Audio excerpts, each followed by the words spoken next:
My 10-year-old is really neat because she knows the difference between when she's in self-actualizing versus self-protective. So it's that simple that kids can get it. But she refers to it, because we sometimes do it, I'm in the ass of my brain, Mom. I can't help myself. So she refers to her self-protective system as, because she's heard it from us, as the ass of her brain. And so, but she knows she's there. I can't get out, Mom. I'm in the ass of my brain. I can't get out. And it's like, but isn't that great? So, 10 years old. Yeah. Our children are our petri dish, right? The instinct keeps coming up. Not safe, not safe, not safe.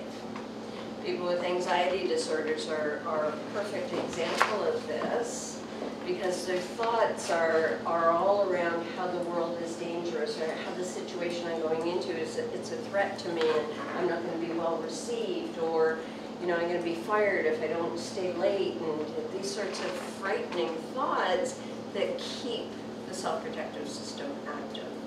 And so the question she asked me was, well, what do you need? Need? I don't need it. But was raised not to be needy, right? Because needs are considered.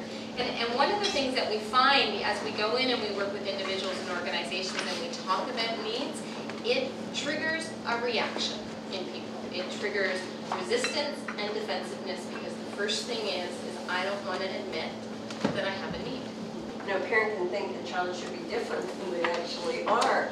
That can cause a child to feel like the world is a threatening place, and so the rational brain doesn't move into its role of, defining situations and determining whether they're safe or not. When she was about 2, we were at this patio restaurant, and there was some guy up there singing with a guitar and a mic, and she said, I want to go sing. So I figured, okay, well, rather than shutting her down, I simply said, sure, if you go ask him. So she gets up from the table and she goes and asks him. Of course, the only song she knows is Twinkle, Twinkle, Little Star. But that's what she sang. The guy said yes. And so she sang to, I don't know, there must have been a couple hundred people there, Twinkle, Little Star. And so she's all excited, so she comes back, and I'm just, looking at her going, oh wow, this is going to be interesting. She comes back to my son, who's older and a visionary, says, okay, your turn, bud. My son's like, no way am I doing that, never. It's that. That's my daughter. Predominant style is a performer. She doesn't even think twice about getting up in front of a room full of people. She had never done it before. We'd never encouraged her to do it. It was just her wiring. No energy, no effort. She went up. She was amazing. Sat back down, full of energy and full of life because of what she'd just done. Because her predominant need, because of course the whole audience was all amazed, right? And so if you upset me, I have an impulse to jump at you and strangle you. Well, if I don't have a well-connected rational brain, I might get aggressive with you.